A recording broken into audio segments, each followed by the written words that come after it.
Do you remember that scene in The Matrix where Morpheus is speaking to Neo? And he says to Neo, as they're in the Matrix, he says, "Do you think that's air you're breathing?" Now, in The Matrix, this was about being in some computer construct. But what is it that we think we are breathing? What is it that we think is happening in this moment? And how accurate is our interpretation of everything? Have you ever taken a moment to reflect on a moment, let's say, where you got upset? And in that moment of upset, it seems very clear and obvious what's happening. Your mind has a very specific meaning and interpretation, and it is undeniable that that is reality. But is it? Is that meaning inherent in the situation? Or is that meaning only inherent in your mind? A mind that is conditioned by the past, shaped by this conditioning and these past experiences. A mind that is shaped by foundationally language. This language that you and I are speaking, the sounds that we make with our mouth, but also those same sounds we reproduce mentally, that language, have you ever taken a moment to consider that it's not native to you? The language that we speak, regardless if it's English, Russian, Chinese, Japanese, whatever it may be, that language came from this world. Now, if we understand that this world, as the Course in Miracles describes it, is an upside down world, a world of upside down perception, a world that, for example, denies that the presence of love, the presence of infinite intelligence, whereas in reality, that is the only thing that truly exists. So this world has injected into your experience, because when you were born, you didn't have a language. You didn't have a uh, mentation going on in your mind, and yet you existed. In what type of state did we exist before this injection of software programming? Language in itself is foundational programming, right? Foundational programming of separation. So, for example, here's a chair, right? So, the moment that we call this thing a chair, we separate it out from the rest of existence. Now, does the chair truly exist in a separate state? Of course it doesn't. The foundations of what the chair is the entire creation. Without the entire creation supporting this experience, there's no chair. And so the only thing that we call a chair is really a happening within creation. And so as we adopt this language, as we're born into this world and we are taught chair, red, up, down, sky, whatever it is, all of these names, including the name of the self and the I, and the name that's assigned to us by our parents, all of this starts to form a type of a programming language, right? A language that in itself is founded in separation. And those who teach it to us are teaching from the point of believing that they are separate from each other, from God, from cosmos, from all of the existence. So when we come into this world, we are literally coming into the matrix. We are literally being programmed from the ground up to see the world in terms of separation, to see the world in terms of judgment. Parents, innocently so, define the things that they find desirable as good. And those that they don't find desirable, they define those as bad. So we, not knowing any better, are in this predicament where we believe that the good and bad that is being programmed into us is universal. And we take ourselves to be good and bad at different times, creating yet another division. And so, in this or from this foundation, we rise as individuals into this world, as adults, yeah. And we look out at the world and we perceive it, and we think that what we're seeing is reality. Most certainly, what we are seeing is our own perception. This is why anybody can have any kind of reality that they want, because it's a non-shared reality.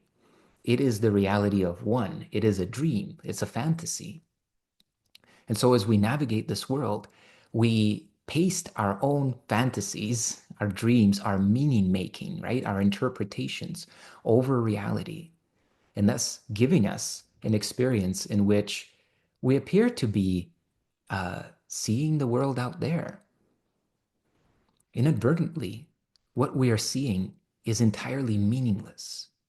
And here we're opening into the way that A Course in Miracles opens into the lessons, helping us to see that the way that we perceive reality is inherently flawed. We are constantly referring to the past to interpret the present. Now we may say, well, but isn't that, I mean, that's smart, right? Because you experienced something in the past. Now you know whether it's dangerous or whether it's supportive, etc. Yes.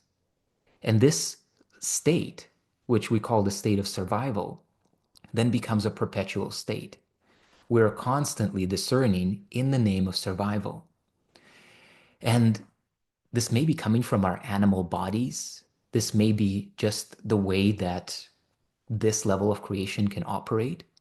But we also see the possibility of living in this world without survival mindset, right?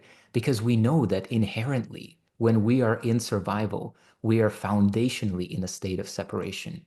We are foundationally experiencing fear, lack, limitation, a sense of danger, right? Which all implies that we are not who we are, right? We are not what God created us to be. And so we come to this moment of decision, right? I love the Course in Miracles in that it says the power of decision is your own. You either choose to say, okay, you know what, this world that I'm creating, I'm just going to enjoy my creation, enjoy my imagination, and proceed on with life as if I am the only reality. And whatever I put around me, well, that's wonderful. That's all that it is. And the rest of it is perhaps illusion. Or we take the other approach and we begin to sense what's beneath perception. This world in which I think that this is air, what does that even mean, right?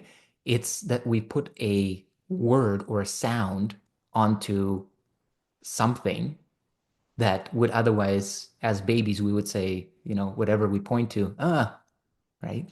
Watching my son right now growing up, he's about 14, he's 15 months old now. Yeah. So he's pointing at things.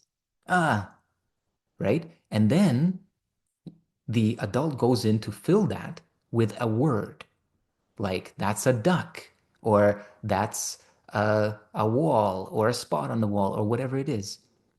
And now the young mind takes this on and it's like, oh, okay, what this is it's this syllable or a set of sounds, and now I am done with that. I know what that is. I've labeled it. And the moment that we label it, well, now we stop seeing the mystery of it, right? And in the first few lessons of A Course in Miracles, it helps us to try to peek underneath our perceptions, our labels, our meaning making. Yeah.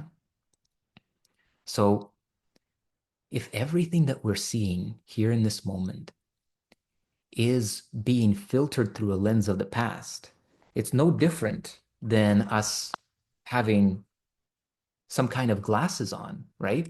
And as we look through the glasses, then if the glasses, let's say, are smudged or colored or distorted, we don't care. We are looking through them and we see reality.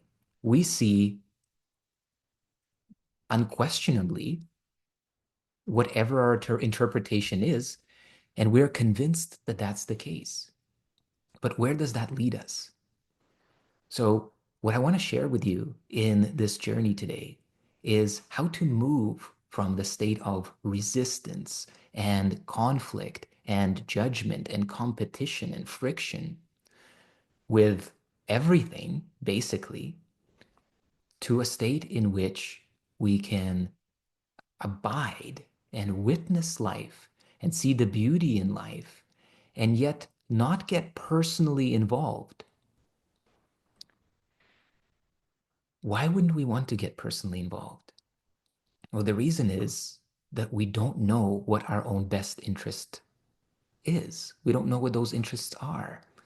What we see is this constant projection from the past. When you listen to your thoughts, you assume like, okay, well, these are my native thoughts. These are me thinking. But are they? Or is it the language that you learned when you were first born and all of the sense impressions and all of the brainwashing that you received through parental interactions, through interactions with teachers, through interactions with media, through your own fears and traumas? Uh, Isn't that what's actually informing you as to what's happening moment by moment? I want to invite you to just really reflect on this. If the stream of perception that I'm experiencing right now is constantly informed by the past, and we can check this out, right? Because, you know, even looking at this, that we see, okay, well, there's a screen, right? Well, how do I know that that's a screen? I know that's a screen because I've been taught that this is a screen. And I know what happens to it if it gets tipped over, or I know what happens to it if it gets hit with something, right? And how do I know that? I know that because I'm drawing from past experiences, past images. And those images are constantly getting pasted over pure perception. What is pure perception? What if we, like right now, the way that this camera is working is it's blurring out the background, right? So you never think about the couch back there, right? Or that door or that thing until we pointed them out, right? Until I pointed to them, it's like, oh, they're just, so that backgroundness of experience, like how I'm looking at the camera now, and then behind me, I see the window and the trees and the sky.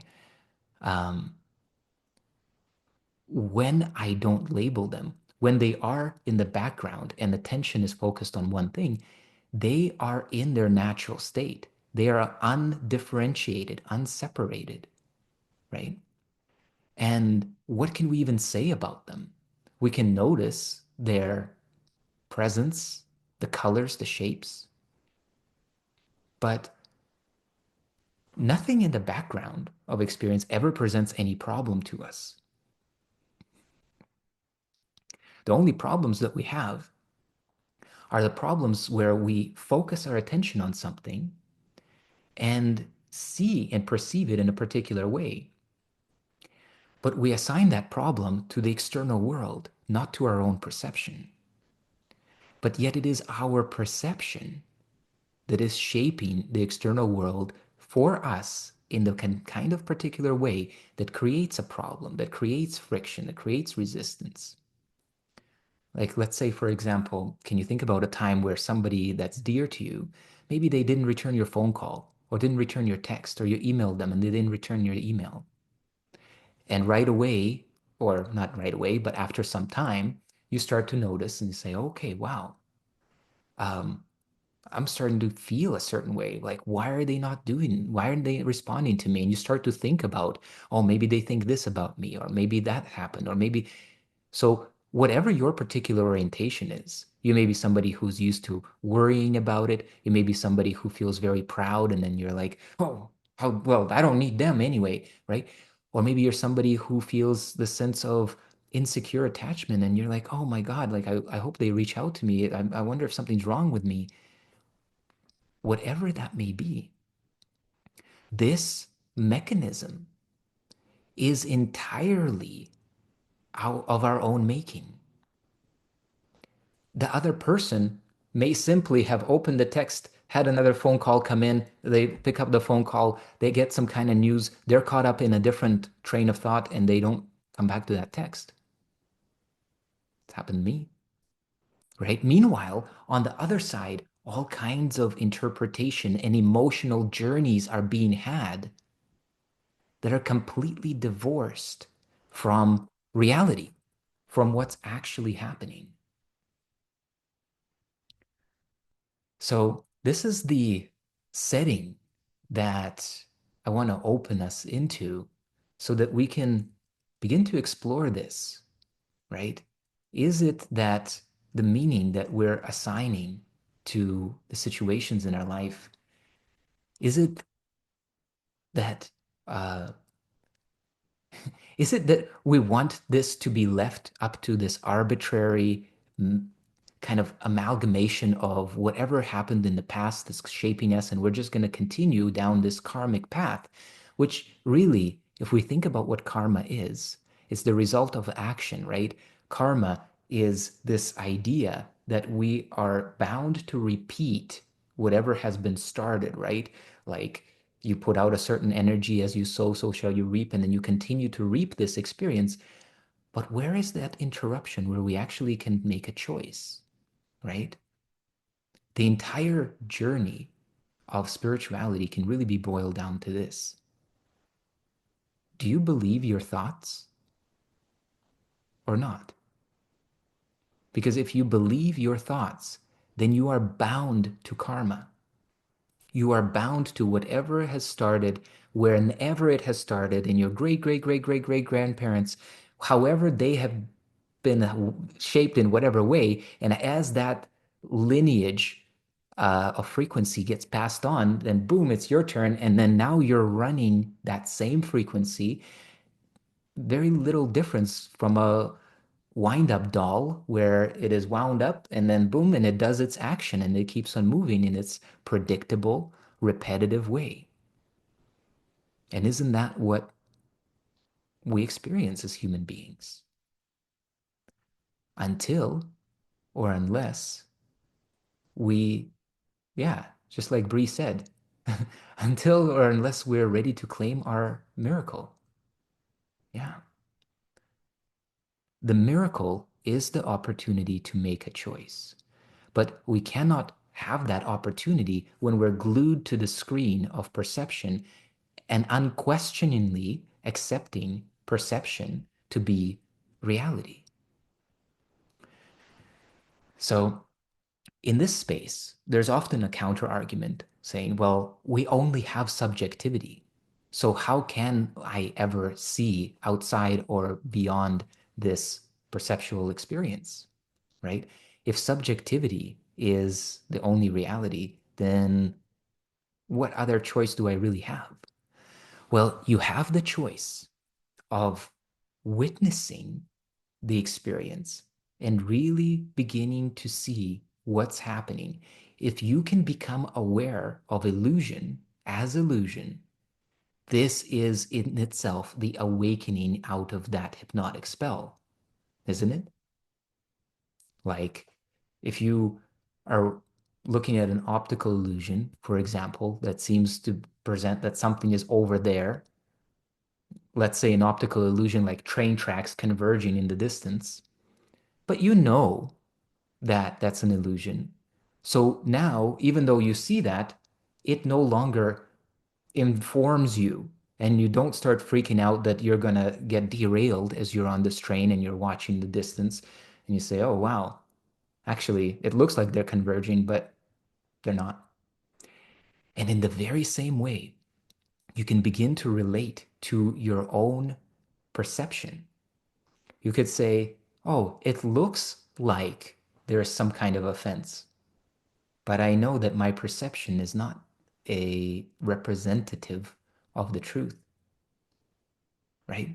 It could look like I'm in danger, and my perception could present me with the ideas that even as I'm sitting here, right? You maybe have an argument with somebody, or you have a lot of work happening, and somebody, your coworker or a client reaches out and they're like, I need this or that. And you feel survival mode kicking in.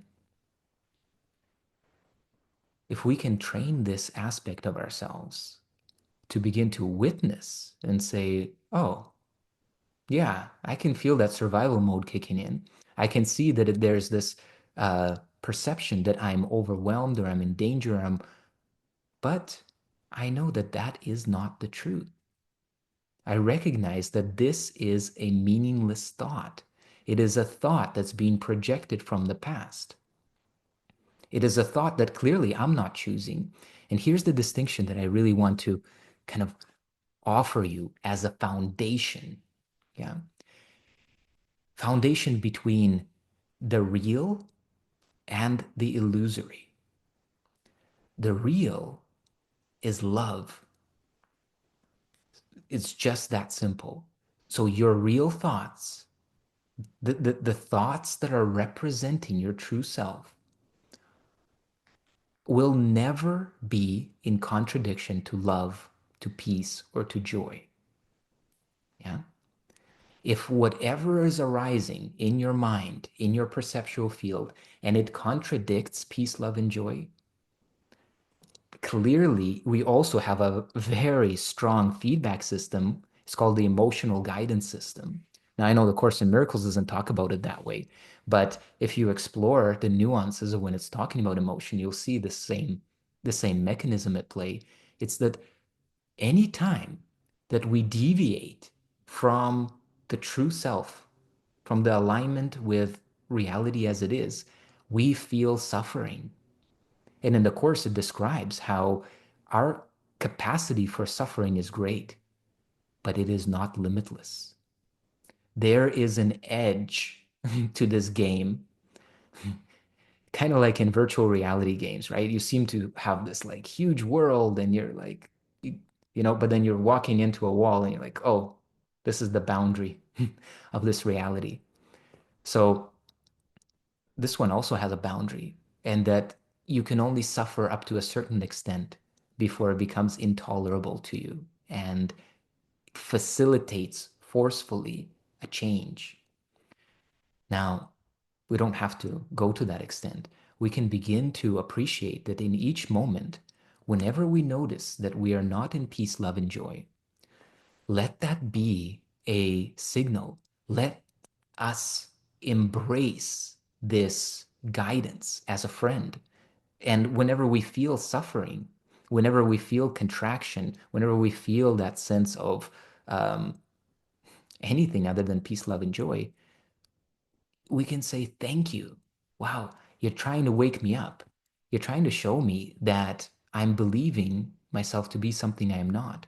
I'm believing in thoughts that are not my own. I know that my own thoughts reflect peace. I know that my real thoughts are the thoughts that I think with the infinite creator. So there can be no contradiction, no judgment, no separation, no lack of peace, love, and joy in the thoughts that are inherent to me, in the thoughts that are the thoughts of my true self, my highest self. So that moment of having a choice about what we're perceiving, it could perhaps be the most precious moment in in our spiritual journey.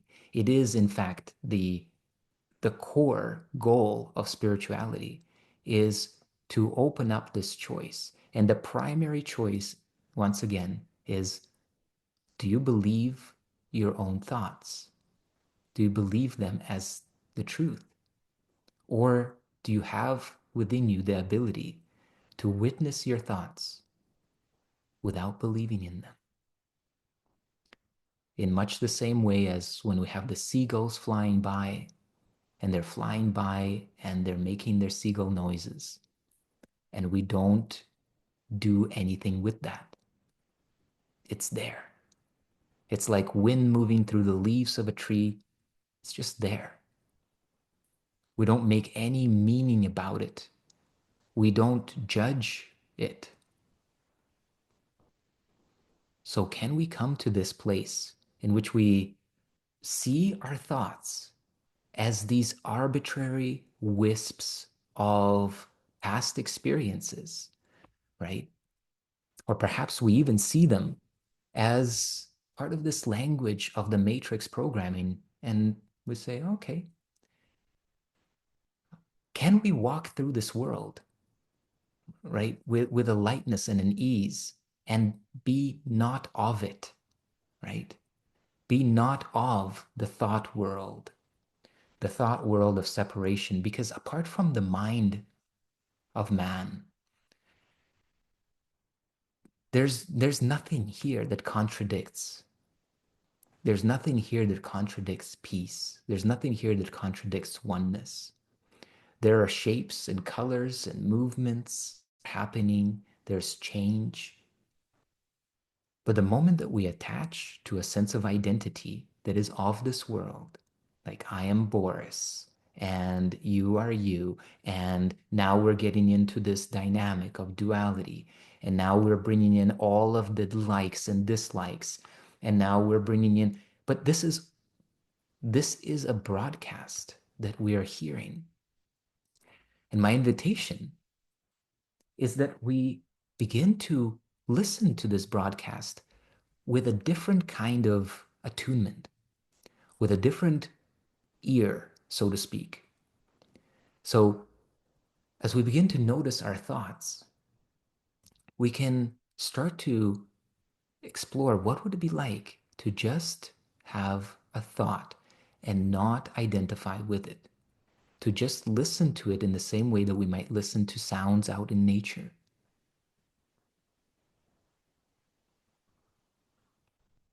And this is why meditation is so potent, is that it allows us this gap. But many times people meditate for many years and they notice the gap. But the moment that we get up, we continue to listen to our thoughts as if they are our thoughts and as if they are true, and continue to act on them. So, what is it that we truly want to get out of this life, right? If we really consider this from the point of view of who we truly are, is there anything to get out of here? From this temporal, impermanent experience, what here is worth that fight? What here is worth a struggle? Like if we get a certain amount of money, or if we get a certain amount of meditation hours, do you think that the true self within us, that one who is one with the infinite creator, is that one just needing a certain amount of meditation hours in order to be free? Is that is that the game? If that's the game, then this is the game that you set up for yourself, you and I. It is the very same game of limitation that we arbitrarily spin up in our mind. So if it's not enlightenment that we're trying to get out of this life, if it's not money, if it's not power, because this world is a world where everybody's playing the Game of Thrones. Everybody's playing the game of power, trying to accumulate power in one way or another. Power for positive influence, power for something that they consider to be beneficent and helpful, right? But we see that everything, no matter what you do here, it all dissolves. It all goes back to nothing. And in the end, we know that anybody and everybody that we have ever known in this world is going to die, is going to disappear. So, what is this moment then actually about? What is this experience actually about? Why were we born into this experience? And can we bring this awareness as a moment to moment contemplation. Because I know that if you hold up to any moment, any argument, any desire, any sense of lack, any sense of fear, this understanding that it's completely temporal, that in any moment, any one of us could disappear for reasons that we have no idea about. And this world would be done with us, and we would be done with it. If we hold up this awareness to the meanings that we are making, the meanings in which we define ourselves as limited, with the meanings in which we try to dominate others, get something from others, get love, get acknowledgement, get some kind of accomplishment, even if it's spiritual. If all of that goes to zero in a certain amount of time, and we know the clock is already ticking, then what is it that we are really doing? What is our motivation here, moment by moment? I don't have an answer for you, but I just want to invite this awareness, right? To see that how everything that we're doing in the day and the striving that we have and the sense of, well, if I only get to this position, or if I only get this enlightened, or if I can complete this many lessons or this many hours of meditation or manifest this or change that about myself, then I will be satisfied. No, you won't. You already know that you won't. You've already done that so many times over, right? You've already done that so many times of achieving something that you really desired. And you had that moment of like, this is beautiful. And then the next moment came. I want to offer to you the possibility that the best use of our time here is to discover the timeless. The best use of being here in this temporal form is to experience what is the permanent, ongoing, everlasting truth. We may call that peace. We may call that love. We may call that kindness, right? To be in each moment in a way where you are not being pulled about by the emotional strings that this matrix construct has been created to extract from you, right? We can see that emotionality and sensationality is the currency of this world. Yes, there's money, but if you really look at money, money is emotion, isn't it? Like when you look at the stock market, right, or the crypto market, and you see those bars going up and down, what are you really looking at? You're looking at fear and greed. When the when those candlesticks are going up, and they look green and everything, everybody's happy, that's greed. That's people wanting to accumulate more and more and more. And they believe that if they buy now, they will still have an opportunity to capitalize and sell at a higher price point. Or when the candlesticks are red and they're going down, well, that's fear. That's people saying, oh, I better get out at this level because this price is going to keep going down. I don't want to lose more. I'm going to pass the buck on to somebody else. So this world is running off of these emotions that are primarily these limiting emotions, the emotions that have to do with the egoic construct and have nothing at all to do with our true self. Nothing at all. God isn't worried about capitalizing on the stock market. Your true self isn't trying to get anything out of this dream. It's not trying to get enlightenment out of it. It's not trying to get some achievement out of it.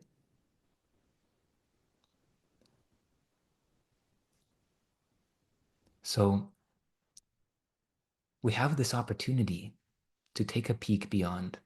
And what I want to suggest is that this entire world that we are seeing, and even our own analysis of it, even this type of conversation that we're having now, and where we can consider these topics and these kind of, maybe we can even call them philosophies on life and navigating our mind. All of this is still happening within the construct. Even us using language, it is almost inevitable that as we use language, we get tapped into that sense of separation. And we're considering, should I do this? Should I do that? How can I change my perception? That language and that voice is still a voice that's inside the matrix. So the only way that we can really get in touch with the real is by touching into silence and stillness and letting it reveal to us how those layers are peeled back. It's very beautiful. In A Course in Miracles, it says to you, you are not the healer. You are not the corrector of reality. The Holy Spirit is. Now, it also defines the Holy Spirit as the right, as a part of your mind, the right mind, right? The mind that sees truly, that does not contradict the reality of God. And so it's not up to us as this amalgam of ego and spirit and animal and whatever this may be.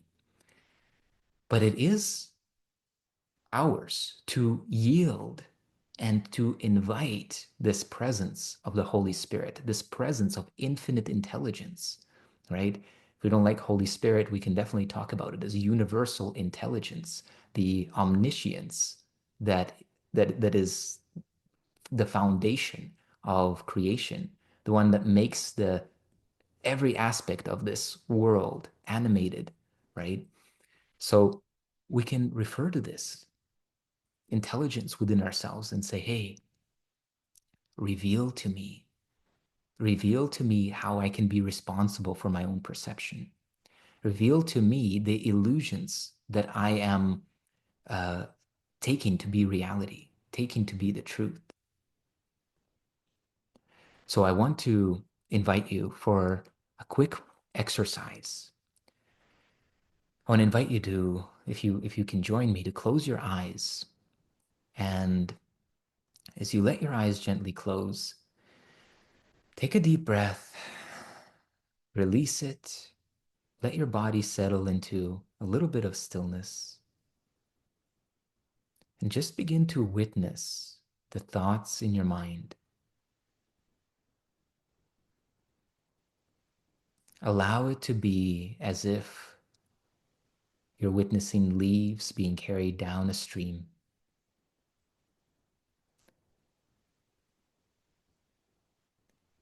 And emphasize within your experience now that you are unmoving and unchanging. The thoughts are always moving, always changing.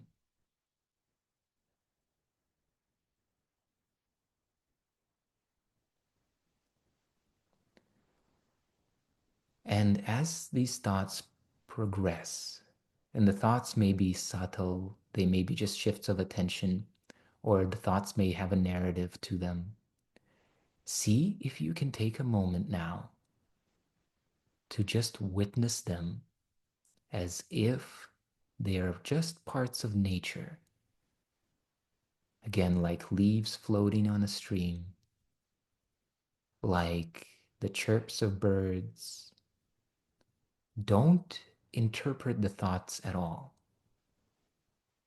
And as much as you can, don't touch them. Just look.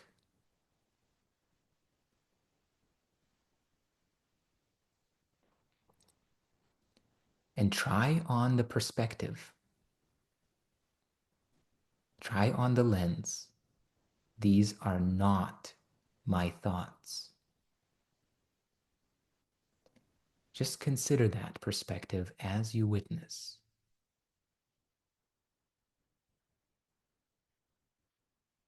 The thoughts I'm seeing or hearing in my mind, in the language in which I speak, are not my thoughts.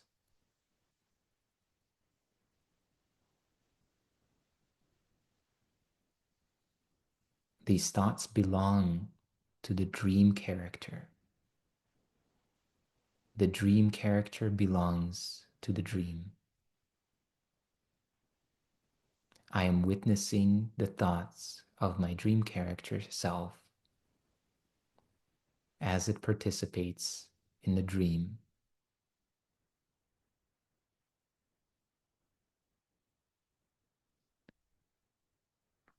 These thoughts mean nothing about me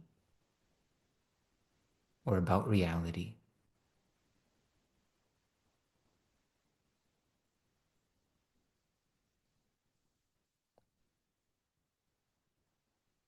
These thoughts belong to a dream world.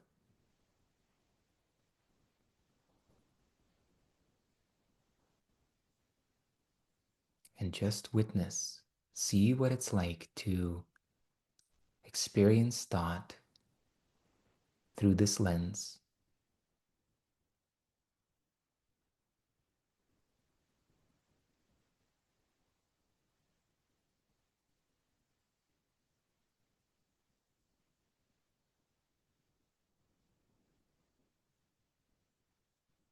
And now gently open your eyes and let your gaze rest on something in your environment. Could be a portion of the screen, could be anything else. And just look at that object. Like I'm looking at the camera. And now, as you see that object, really make the distinction between the label that we put on that object and the isness of the object itself. So if it's a camera or a phone, you may say, this is labeled as a phone or as a camera or as a hand or as whatever you're working with. I'm going to set that label down. There's the label. I'm going to just set it down. What is this if I don't refer to memory or imagination, to the past or the future? What is this? And just gaze at the object. Witness it through the lens of this question, without referring to the past or the future, memory or imagination. What is this?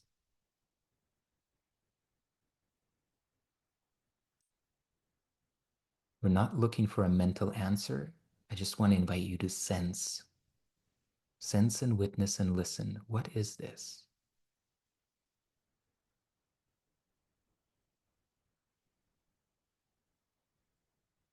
And just notice what happens.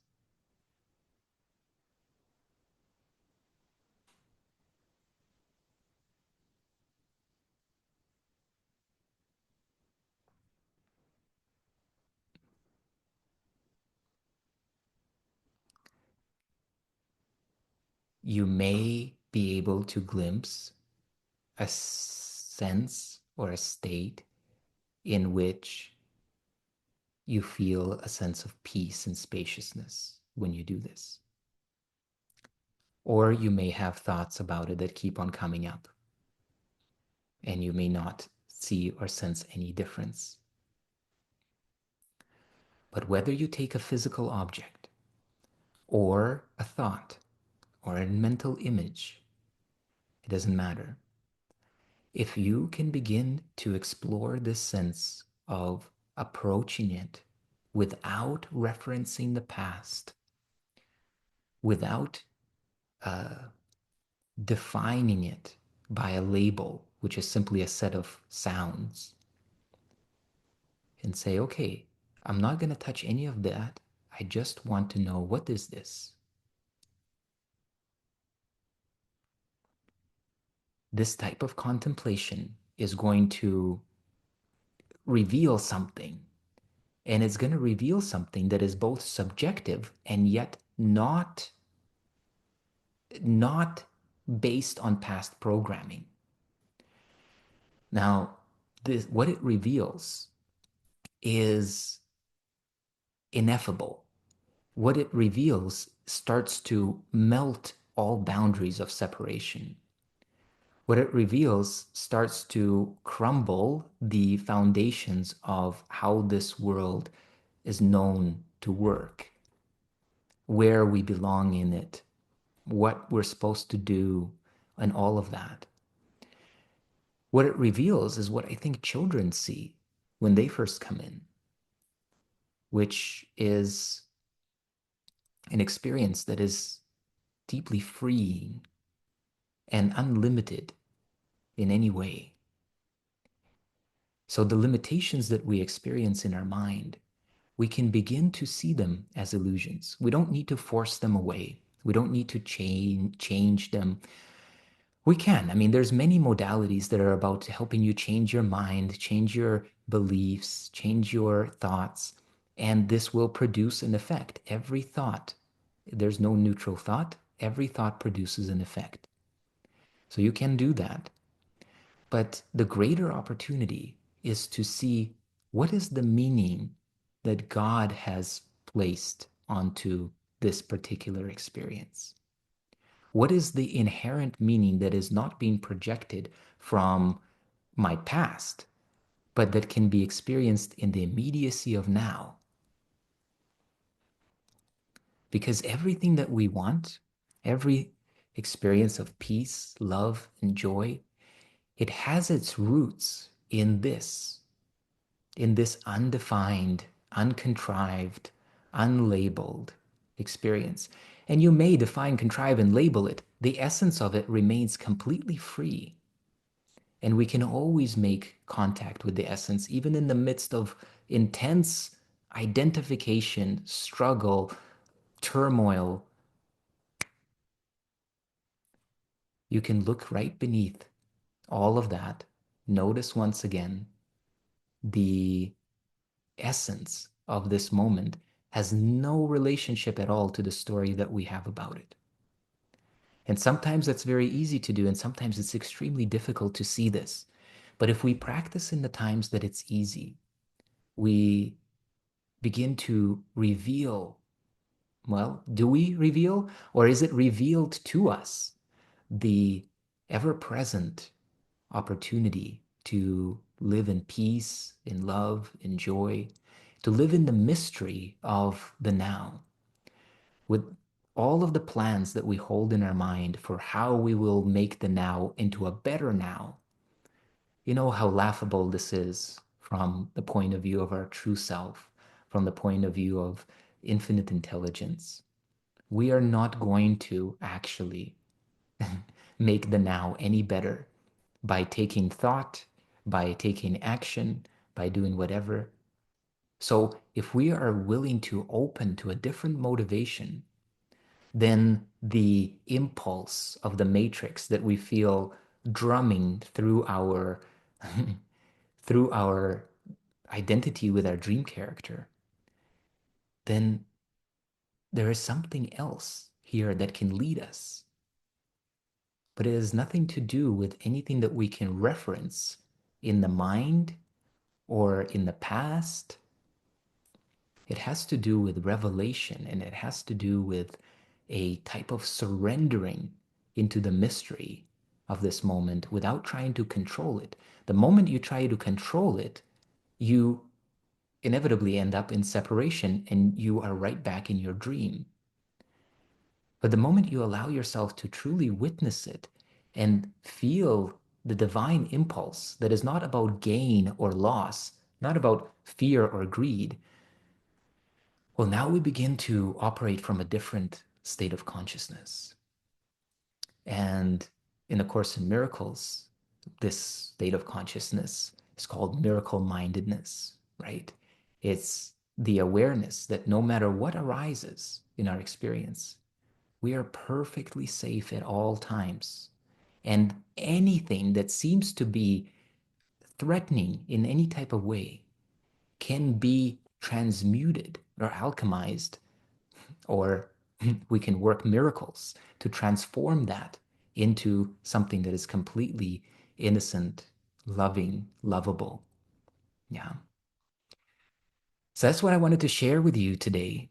I wanted to invite you this year to deeply embrace this opportunity within yourself to begin to distinguish the perception that we have of something, including our thoughts, from the reality that we actually live in but don't relate to. The reality that is beyond thought and beyond words and labels and language. The reality that is shared by all of creation, that is constantly in communion and communication with itself, but not through these limited channels that we have available to us while we're plugged into the dream matrix. So I want to, we have a little bit of time. If there's any questions, if there's anything you want to discuss in this regard, please feel free to post it in the chat. Or if you are here on Zoom and you want to jump on for a chat, we can absolutely do that. Just raise your hand or let me know in the chat as well.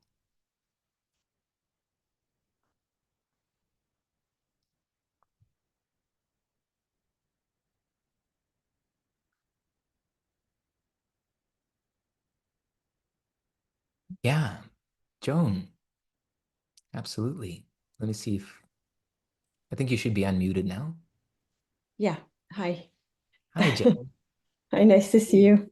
Yeah. Um, I just wanted to share that that meditation that you invited us to do was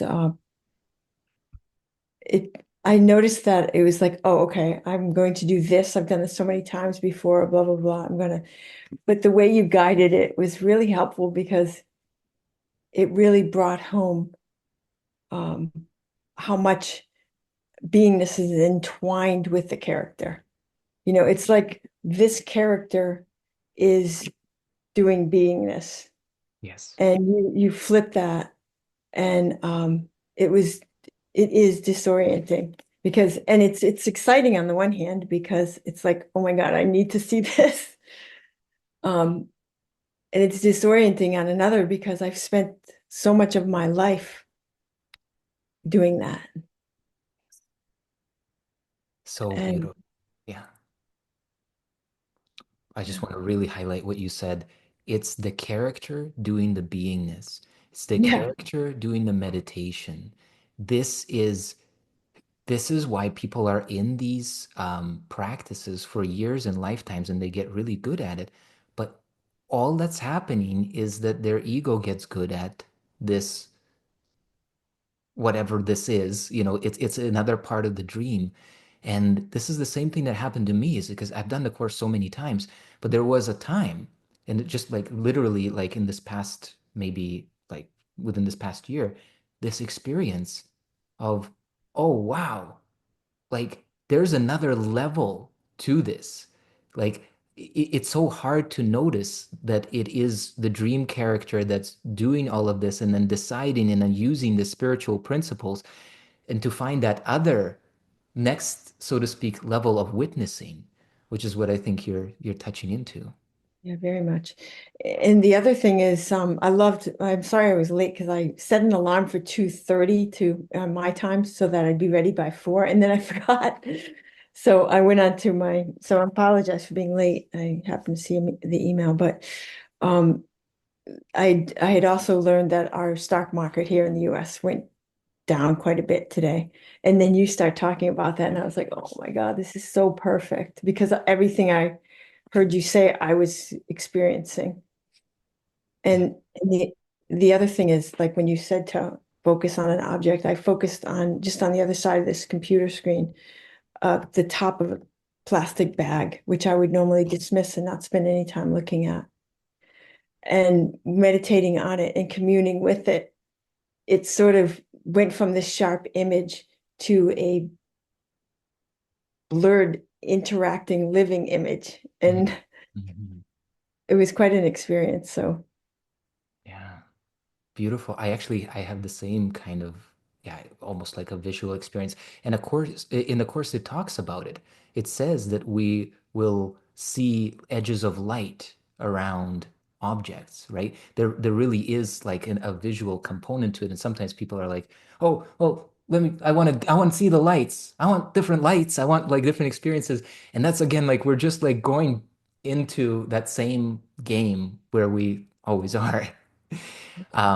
But yeah, I think what you're touching in on is exactly the opportunity to to see the other world, right? Like how it says you can't see two worlds at the same time. And I really think that for most of our journey, even their spiritual journey, we are still seeing this first world, but spiritualized, interpreted spiritually, but it's still the world of separation.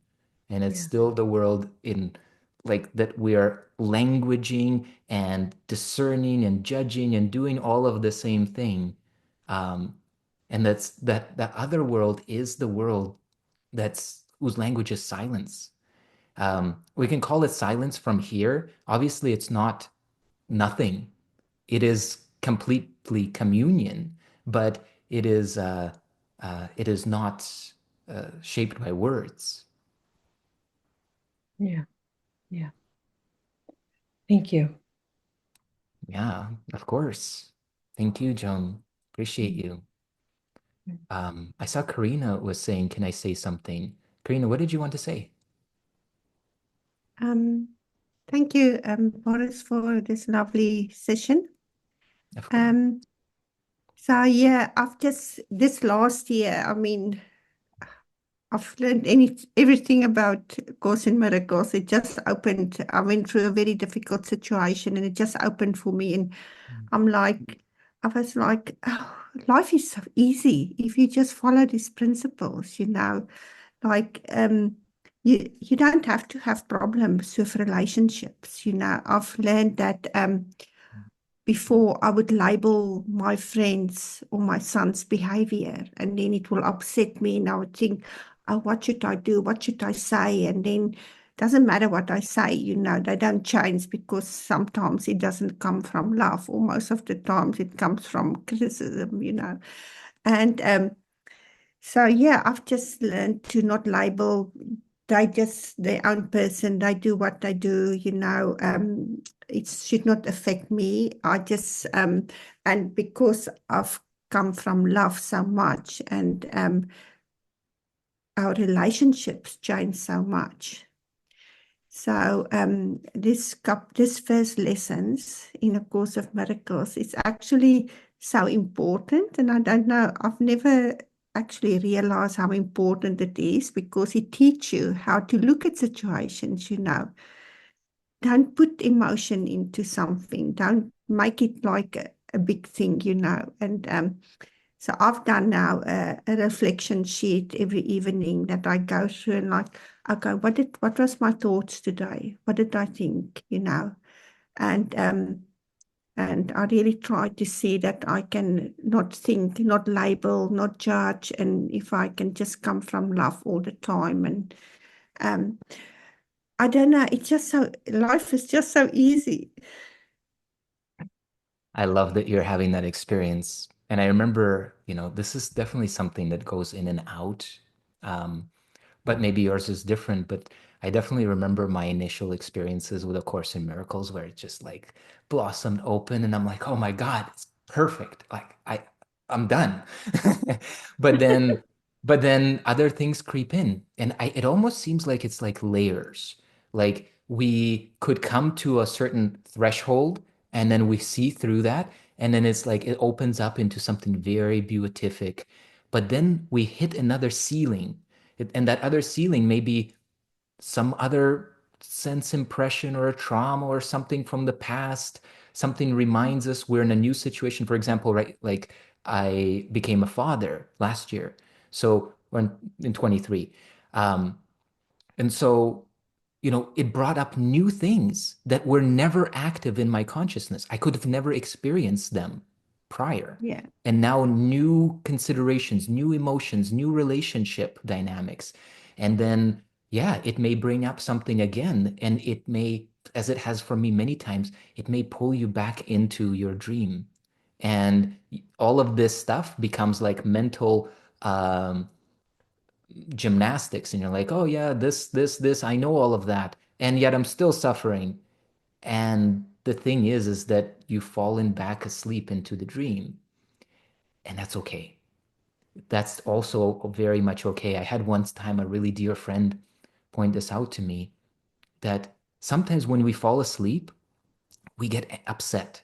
And then we're like, I want to wake, like, I hate this. I don't want this to be happening. Um, but there's also skill and mastery in being able to fall asleep peacefully. Like, oh, okay, I can see. So now I'm back in my state. That's okay. I know I've seen the other side of this too. I know that there will come around a time when I'm more present again. I'm more awake. I'm more in touch with my true self. So sometimes I do find that we go through cycles like this, and I think that that's part of it. Like if we look around, everything here is going through cycles. Nothing is a straight line. Nothing is like got any permanence to it. But there is an aspect of ourself that knows the sleeping state and the waking state. What does that mean? That means that we're not either one of those states, not the all is wonderful state, and neither the all, I feel separate and lonely, and things are going wrong, because there's something that is aware of both. And if that something is aware of both, then these both things are impermanent. And we have to go one level back and get in touch with now a deeper reality that's revealing itself to us. I don't know if that's making sense. Yeah. Yeah. Yeah. Yeah. Yeah. Yeah. No, thank Beautiful. you. Yeah. So thank you so much, Karina. I appreciate you. I appreciate your comments as well. Thank you, Bruce. So with this, I think for today, let's close our time together. Um, I will, one quick thing I wanted to share, if anybody is interested in this, I believe I shared this invitation earlier, but we're getting into a momentum here with the Holy Instant, which is a Course in Miracles lessons. I know many of you have experienced the journey on YouTube. This is now bringing in a lot of my other passions, which is creating music and frequency technology. Some of you have seen my frequency technology videos. But if you wanted to take a journey into the course lessons with daily guided meditations that are free from ads and all of that, and also are bringing in theta brainwave entrainment so you can drop deeper into that slower brainwave state and be able to basically let go of the external world more and more so, as well as the 528 hertz, which is a very powerful harmonic frequency that's been known and called the miracle frequency. It's highly healing to our mind, our body, our emotions. So all of the lessons are set to this background. So if this is something that's of interest to you, you can head over here to the to this URL. I'll drop it in our conversation. And you can even sign up for a free trial. You can jump in there for a day and see if this is an experience that you would like to have. Um, and if it is, then you can continue on. And if it's not, then absolutely free and no problem. Yes, Karina, I know that you re-signed up. Thank you so much. I will delete the previous one. So that's available, and I'll also drop the link on our YouTube channel as well. So that's all that I wanted to share with you. I want to thank you so much for being here, and I want to wish you a very happy new year. May it be full of inspiration and empowerment and a deep connection to your true self and an openness to this influx of oneness that is always broadcasting, always communicating to us. And hopefully this year we can lift the veil even more to receive that love and that peace and that joy that is at the heart of existence and at the heart of our true self.